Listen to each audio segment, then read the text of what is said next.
What is going on, everyone? And thanks for checking in here on a Thursday afternoon. I am your host, Shad Dales, and welcome into our latest Trade to Black podcast. We've had a lot of talks about rescheduling this week, but what happens next? And what are the chances of an ALJ hearing? We're going to bring in the co-chair, the Coalition of Rescheduling Efforts, in just a moment to give you a better idea as to what's next. As well, an update on the state of Delaware. Their governor basically signed a bill last week to fast-track adult use, and there's some licensing application requirements that are going to take place in the process beginning early next month. So where is that? And we get an update on Delaware. So let's welcome in TDR co-host Anthony Vrell. Good to see you on a Thursday afternoon. Good to see you as well. And this rescheduling stuff just doesn't go away, but it's a good thing. No, and but I know that it's good. I mean, we're at a point in the process to where things can really get expedited. We're out of the comment period. The only thing that we knew was really finite from a timing perspective was that 60-day window. So, I mean, we're out of that 60-day window. We're also getting out of the doldrums of summer. So, I mean, this is the time where stuff can really start to pick up the pace. Yeah, saying that, let's welcome in the Senior Vice President of Corporate Affairs from the Cannabist Company Holdings, Adam Goers. Great to meet you. And I know before we started coming on camera here, there's a lot of great dialogue as to what we can expect, and then our viewers are going to get a lot of great information on this. But in addition to working at the Cannabist Company Holdings, as I said off the top, you're the co-chair of Coalition of Rescheduling Efforts. So you've got your ear to the ground pertaining to this. So first up, were you surprised at all on how high 92.75% during the comment period that people feel that rescheduling needs to take place? It's a strong number, to say the least. I'm not surprised at all. No, it's because rescheduling is incredibly popular. And those against it are having a really hard time finding arguments or people that would possibly be against it. Yeah. Americans are broadly supportive of medical cannabis. Over 70% are supportive of legalization. And when we did polling on reclassifying cannabis, which is, by the way that our politicians talk about it due to that research, is overwhelmingly popular, the high 70s. And so I'm not surprised at all. It's mind-blowing when you look at this. This is stuff that, the three of us understand following this space, but this gives you a real understanding as to how disconnected with policymakers and really a generational thing in baby boomers that are making a lot of these decisions on how cannabis is viewed today. But it's, to your point, 92.75% and not be surprised at all. That goes to show as to how disconnected we are with the everyday people and government officials, don't you think? Well, politicians, and I've worked for a lot of them over the years, they eventually catch up to where the public is. Yeah. And I think we're seeing that in generational change with Kamala Harris now at the top of the ticket, with more and more congressional representatives, whether they're Democrat and Republican, being supportive of this. The unfortunate part is that it's taken a while, but I think we're at that kind of pendulum swing where things are going to be moving a lot quicker on a whole lot of fronts in cannabis. Yeah. So I mean, right now, obviously, we're in a period where the pace is picking up. I mean, we're seeing cannabis and marijuana reclassification being mentioned by the administration, by the Democratic Party. Cannabis investors like to overanalyze things to an extent and kind of hang on every whim. And I mean, you're truly close to the matter. What we have seen from the current administration, when they use the word reclassify, they've used it in a past tense. Is there anything there, or are people reading too much into that and just should look past it? I think that they should look on that positively. For one bit, the president of the United States has spoken about this publicly so many times, calling on his administration to expeditiously get this done. Mm-hmm. And for some that have been seemingly concerned that in the 10-yard line ahead of victory, that this administration was going to kind of like knee the ball. This just shows that it continues to be a really important issue for them. And I will say it this way too. What would make you think about the way that the administration has focused on this over the last 2 years, that they were going to allow the administrative process at the DEA to be the thing that killed it in the end? Yeah. We're going to get this done with Kamala Harris at the top of the ticket. ever more a priority of hers that this is done and for something to her to run on. Let's be honest. The president is there on this issue, but the vice president is way above and beyond on cannabis reform. And this is going to be a really important thing that for her to run on. And so I'm strongly, highly optimistic that as we get a little bit further into the fall, just past summer, that we're going to have a final rule, and it's going to have 30 days to implement. And that's when we're going to probably find out that there is no ALJ hearings. Okay. This comment period. Whoa. So ALJ hearings, you're saying that that'll be announced where there's no hearings at some point in September is what you're thinking? I'm saying that you're going to find out there's no ALJ hearings when this is finalized. Okay. And I've tried to say to some that thought that this comment period was going to come and it was, going to end with a bang. And I've been trying to point out to folks, it's going to end with a whimper. It's a date important in the process, but it's not towards the process of the finality on this. DEA is finishing their process. And I think we're going to be seeing a final rule within the next couple of months. And that's at that time, you'll find out, well, yeah, there's a final rule. We didn't have to do ALJ. Now, speaking of the ALJ, from a procedural standpoint, at whose discretion is it to bring an ALJ forth? Is it DEA? Is it DOA? DOJ? Like, what kind of justification needs to be there in order to trigger that? Well, number one, an ALJ hearing is done at the sole discretion of the DEA administrator. Okay. At the same time, like everybody, she's got a boss, and that's the deputy attorney general, and the deputy attorney general is the attorney general and to the president. And so they will make a recommendation after looking through all the requests for hearings. The Coalition for Cannabis Scheduling Reform that I help lead, we requested to intervene should there be a hearing, but then articulated a case for why there should not. Okay. We think it's a pretty easy measure for them to be able to dismiss it just from nobody having standing on it. Okay. And then once they've made that determination, it'll go to DOJ, and then DOJ will ultimately make the final call. Wow. The way I look at this is just, the 60-day comment period, the data that's come back, it feels like this is actually moving in a very timely fashion for would-be people that are wanting to obviously see positive sides to this cannabis space right now.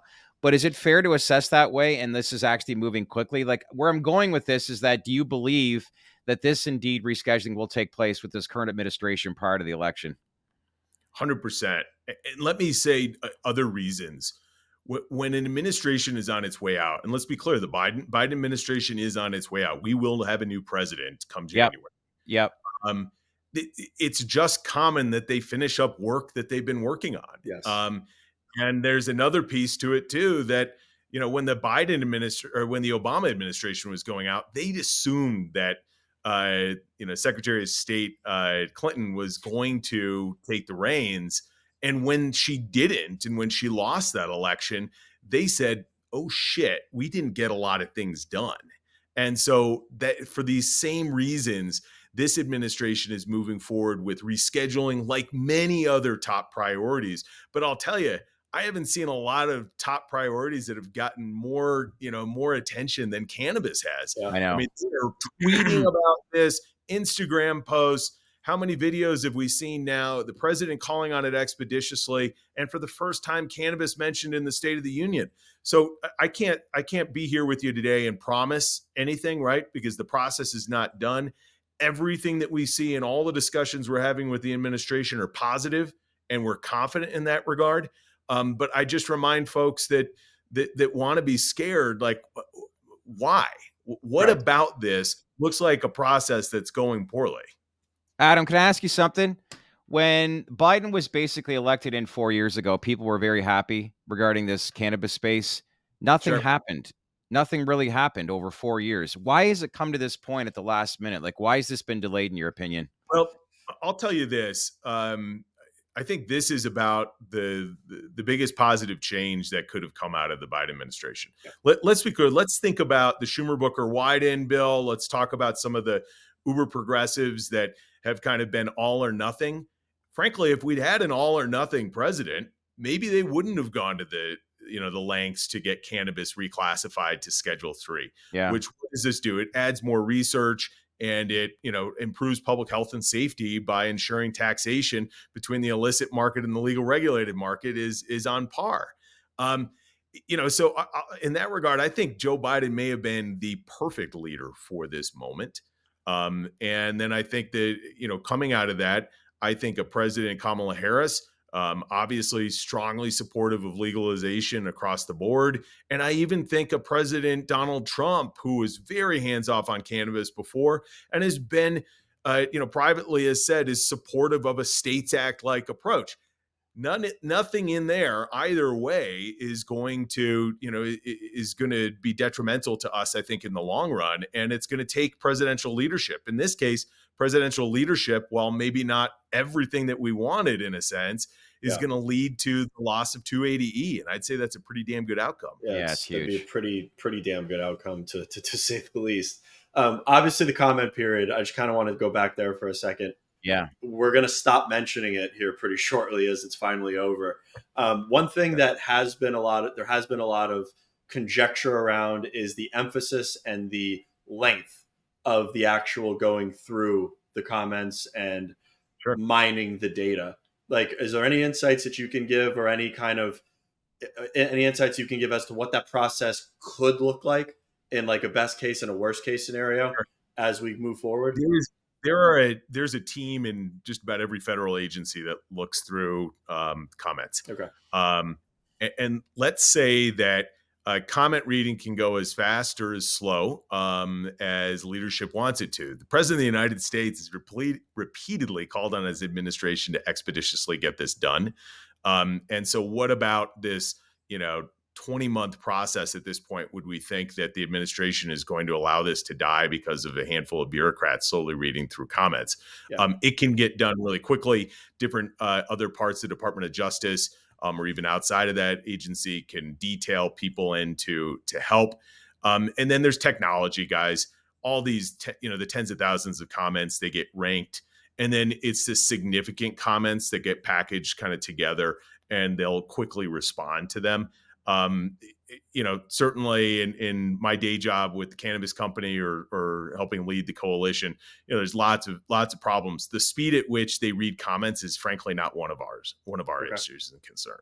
I have to ask, go ahead. What is, let's say, top of mind as far as the potential concern with the process moving forward?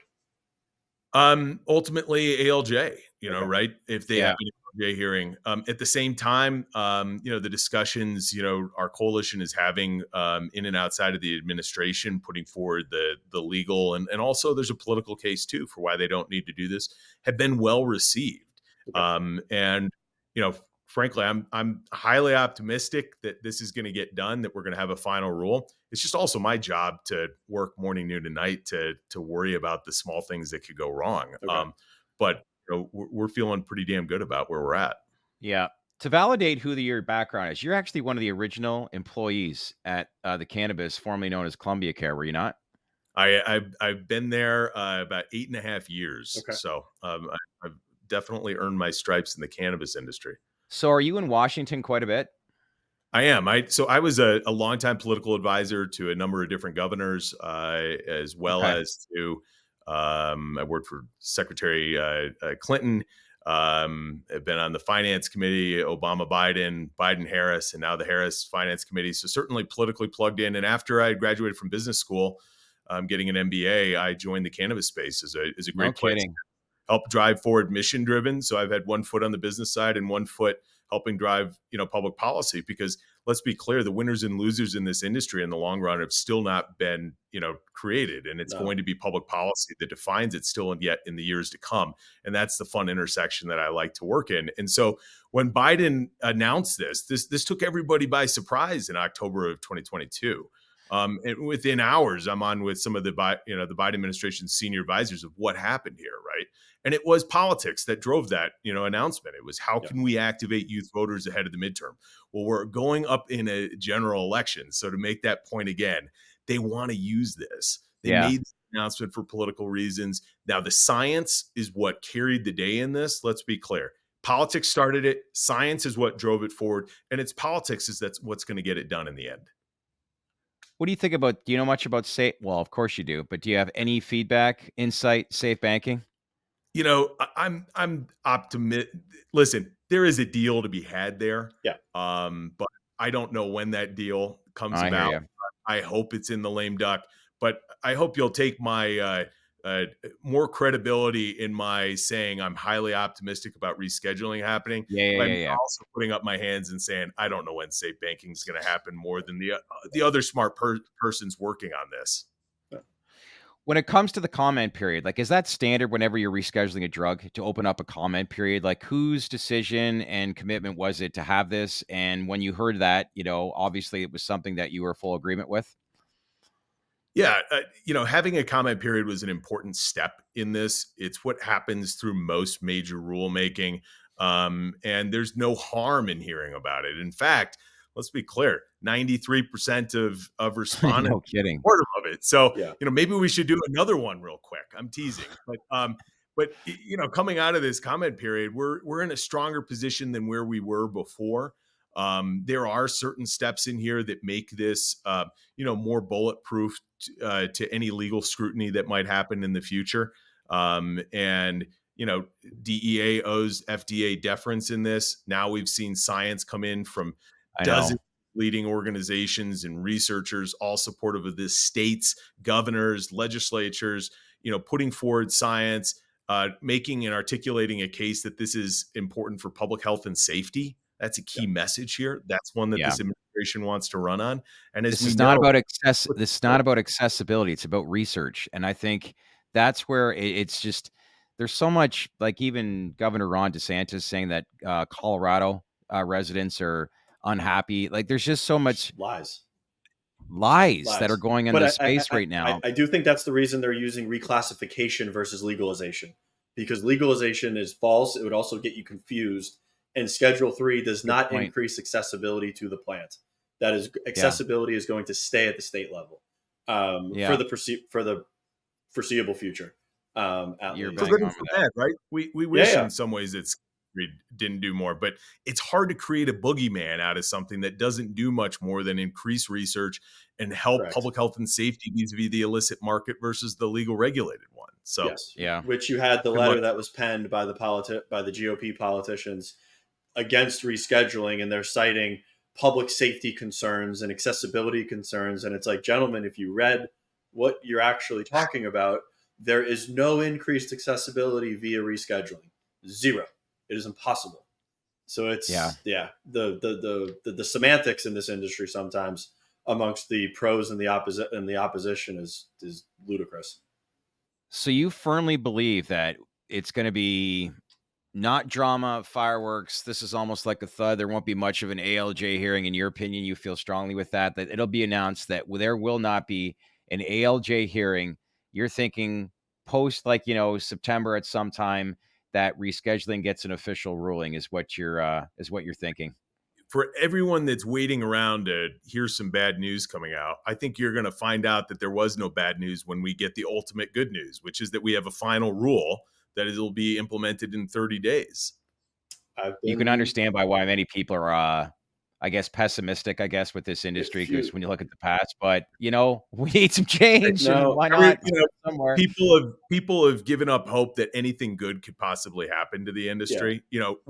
When Biden made this announcement 2 years ago, I had to spend 6 months telling people that thought that this was going to be the worst thing to happen, because again, they couldn't possibly think a lot of them still do. A lot of them still do. There's going to come shut us down, which I got to tell you, we work with a former FDA commissioner who finds it kind of he literally chuckles when he thinks that the FDA is going to come after cannabis companies. There's a cohort, and it's not. Doesn't create a pharmaceutical model, right? These things are just mind-numbingly insane when it comes down to it, because people are just using bad inference and information to come up with boogeymen. Yeah. Welcome to the online world of 2024, right?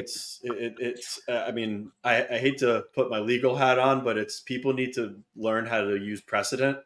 And before they make an argument or come up with some ludicrous claim, find a precedent and there isn't any for this grandiose big pharma takeover of the cannabis industry via Schedule 3. That is the boogeyman that's just been manufactured by people that are anonymous on Twitter, to be completely honest, for the most part. We live in a society where people are becoming lazier by the day. It's like we want to watch a 7-second clip to get all the information in front of us without doing our due diligence. But again, at the end of the day, if you're investing in this space, and this is not investment advice, but in anything in life, if you want to do better, do your research, right? Look at the sources of the information that are coming. I mean, I think that's key. We've had a couple of boogeymen that have created, and some reporters that have, reported on what possibly could go wrong. But then look at the experts that are saying what's the most probable and likely outcome. Yeah. If you've been listening to what Biden and Harris have been saying the last 9 months, and watching the process and reading the tea leaves with the HHS and everything else, I don't know how you can come up to any other conclusion other than, now that Harris is top of ticket, this thing gets brought home in the next 60 to 90 days. And that's pretty much what's going to happen. Yeah. Harris, let's be clear. And I thank President Biden for initiating and calling on his administration to do this expeditiously. Yeah. But we could be in no better position than to have Kamala Harris now leading the ticket. Correct. Has been the biggest proponent of this inside of the administration in the last 9 months. Yeah, agreed. Before I let you go, two things. Delaware, their governor, John Carney, announced last week that he's fast-tracking adult use cannabis. So that's one of the states, and I think there's not much competition, but this is a state that, if all passed, would generate over $43 million in tax revenue, which is going to be a high priority for any governor within that state. But what kind of update can you provide us on where that sits, and again, the opportunity it presents for the company? Well, it's a really positive bill. It, as you said, it fast-tracks adult use sales. On or before April 1st, Delawareans are going to be able to 21 and up purchase adult use cannabis, and they're going to be able to purchase at a Cannabist store. Nice. And where I think that the legislature finally, kind of came to them was they really need to use the medical operators to get this market going. They did not want to go by way of New York, although I think New York is improving in some ways. But it's been we did hear that last week, that they've shut down quite a few black market dispensaries. But then somebody commented saying they live in the Bronx. They said every single dispensary that was shut down was back reopened 3 days later. Yeah, it's a whack-a-mole situation. But I've been on the streets there. I've lived in New York a long time. You can see it. And I think that's one of the public policy things that a lot of states are going to get to is you need to get to sales quickly, because it's really hard to shut it down once you allow them to open. But if you never get them to the position that they're going to open, enforcement is a lot easier. It's like maintenance on something, right? Yeah. Don't let it get out of control once it is. So Delaware is going to be an incredible marketplace. The first state, we've got a dispensary right in Rehoboth Beach, right by President Biden's beach house, actually, but where everybody drives through. And yeah, absolutely. Two others within the state. It's a great market for us. We think it's going to be a great cannabis market overall. A lot of tourism traffic during the summertime, a lot of I-95 traffic that comes through the state. And we couldn't be, more pleased. We're the second operator there. We have been working there since 2016 when we were first licensed. And we're really excited, and we will begin adult use sales, by April 1st, 2025. April 1st, 2025. Nice. Can you set us up to do a podcast at that dispensary? Maybe get Jimmy Joe Biden. Maybe get Jimmy Joe Biden in there in a full retirement. Well, I'm thinking next summer, boys. Beach house, Biden beach house, and blunts. There you go. We make sure that we don't do the podcast on bicycles with him holding any ice cream, because that would not end well. But that'd be interesting, though. Good little place to be. Hey, before I let you go, Virginia as well. Yeah. I know obviously their Governor Youngkin is not up for re-election, and obviously he vetoed the bill back in May that everybody was a little disappointed. But you have any insight as to why I guess he viewed it that way? But I think most importantly too, this is going to be a big state for you guys. Where do you think the state is post-election, and with the new governor in place? what do you think the stance will be pertaining to cannabis, let's say in a year from now? I don't think this governor passes adult use this coming year in his last legislative session. Yeah. He's been super, supportive of both shutting down intoxicating hemp and supporting the medical cannabis market. And I'll, tell your listeners and viewers here, when he vetoed that message, he called over, one of his policy staffers called over to one of our team members and said, "Hey, we like you guys. Don't read too much into this." He was using his strong veto message as a way to cover up and create more news than the fact that he vetoed the same day the minimum wage increase. Yeah. So you get a little into the weeds there, no pun intended on the politics of it. But we're going to need a new governor to pass legalization. Yeah. Yeah. And Abby Spanberger, who's the leading candidate, she's a Democrat. She's a moderate. She has the business community support as somebody that's worked for a number of Virginia governors. Let me tell you, she is the far and away leader to win this election in 2025. We have, and the other house, the House of Delegates is up for election in 2025 as well, which is currently controlled by Democrats. But even if the Republicans take control there, the former majority leader, who we expect to be majority leader again or Speaker of the House, is broadly supportive of adult use. So there's a deal to be had. Okay. The probable Republican running is the lieutenant governor. And, she is quite extreme. Donald Trump goes back and goes, "My gosh, that gal is batshit crazy extreme." Okay. Virginia does not have a track record of electing folks like that. Youngkin is a very moderate Republican, traditional Republican. Okay. Abby Spanberger is going to be governor. Democrats and Republicans involved in politics will tell you that. And then we see an adult use bill that passes there. And we see sales by mid-2026. Not as soon as like. So, sales in mid-2026, you're thinking. Okay. So that's what the legislature is focused on, is trying to do it. They've had to wait so long to do this. The medical operators are ready to go. And this is a state commonwealth that has been very supportive of the medical operators. Every year we pass basically a unanimously, passed improvement bill to the medical program. There's a lot of goodwill there. And legislators, Democrat and Republican both, that are sick and tired of waiting. So you brought up intoxicating hemp. What happens to here we go. What happens to intoxicating hemp, and what are you hearing potentially? I don't even want to call it a remedy, but federally, like, how do they create a remedy to this federally? Because the genie's out of the bottle, and like you said, once they get going, like the illegal cannabis shops, they're very hard to put back in. And I mean, we're seeing intoxicating hemp, but I'm seeing a $60 billion market potentially in the U.S. Yeah. That's just I may disagree. Yeah. I may disagree with that economist that I know well, his assessment on the size. Yeah. But there may be an instance here that places like Tennessee and Texas might be gone, right? They have so much intoxicating hemp there. But in states like Virginia and in Colorado and New York's efforts in Maryland, right, they're beating it back. And it's through good regulations. And I think it's a dual approach. It's state enforcement, and then the work on the farm bill. And I want to give a big, you should have Michael Bronstein of Attach on. You guys on last Friday. He was on last week. Okay. Yeah. It's phenomenal. I work with him day in, day out, both on the reclassification of cannabis and intoxicating hemp.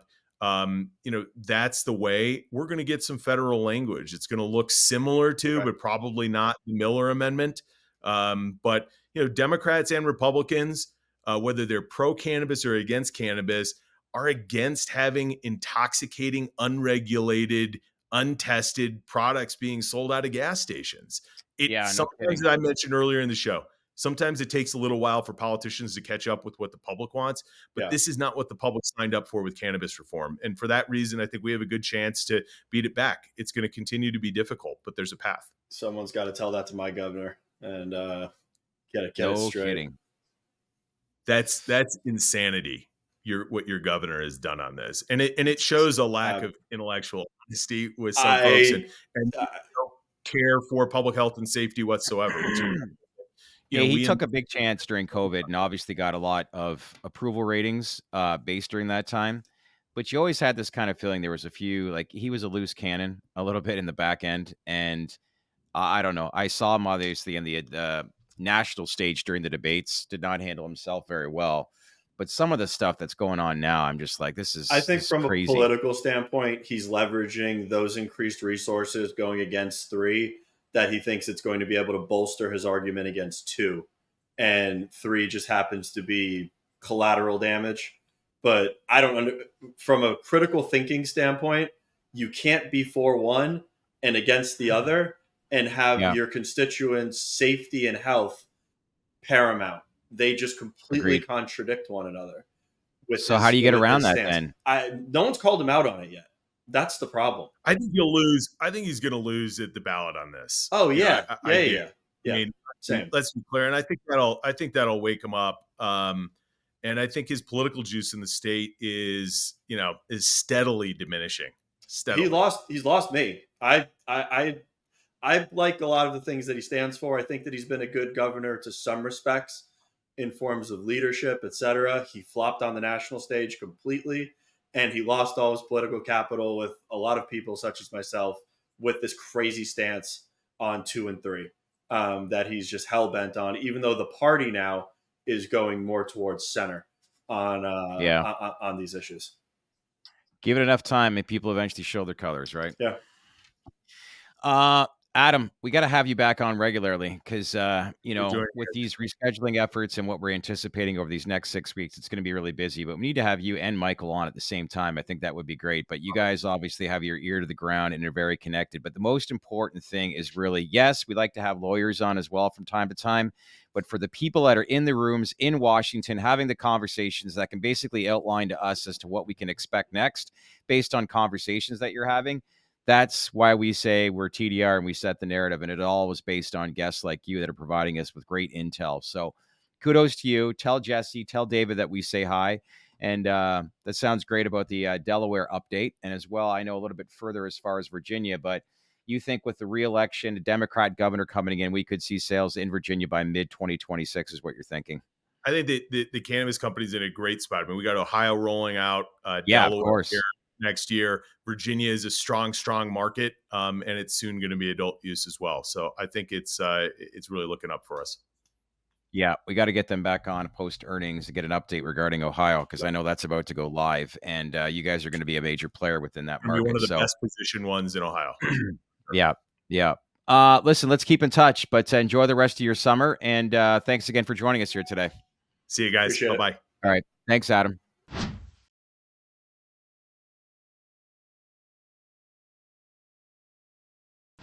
Hey, everyone. Thanks for watching our latest podcast. What'd you all think? Is there any information that we're missing? Is there anything you want us to cover? As these industries heat up, we're getting access to more and more big hosts. So let us know the questions that you want us to ask for you.